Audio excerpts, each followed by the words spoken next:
मैत्रिणींनो, आज मी तुम्हाला ब्लाऊजला बाही कशी लावायची, कशी स्टिच करायची ते दाखवणार आहे।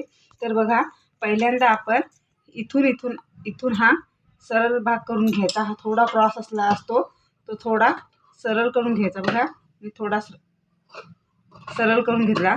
आता काय करायचं, आपली जी बाही काढलेली असते ना, तिला पुढचा भाग पुढची कट दिलेली असते। ही बघा, पुढचा भाग कट केलेला असतो, तिचा मध्य काढायचा। हा बघा, पुढचा शेप दिलेला आहे, तिचा मध्य काढला। आता हा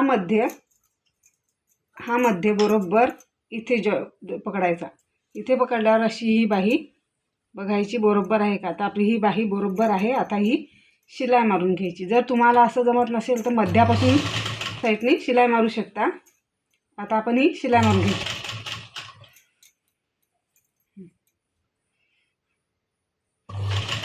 आता मैत्रिणींनो बघा, आपण बरोबर हा मध्य शिलाईच्या समोर आलाय। आता काय करायचं आहे, आता इथे दाब थोडा उचलायचा आणि ही बाही आपली अशी सरळ करून घ्यायची। डायरेक्ट सरळ शिलाई नाही मारायची, तर दाब वरती उचलायचा आणि शिलाई मारायची।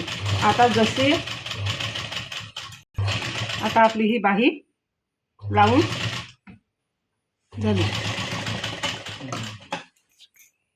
आली बघा। बघा, अशी बाही यायला पाहिजे। तर मैत्रिणींनो, आपला हा व्हिडिओ आवडला असेल तर लाईक करा, सबस्क्राईब करा आणि कमेंट करा।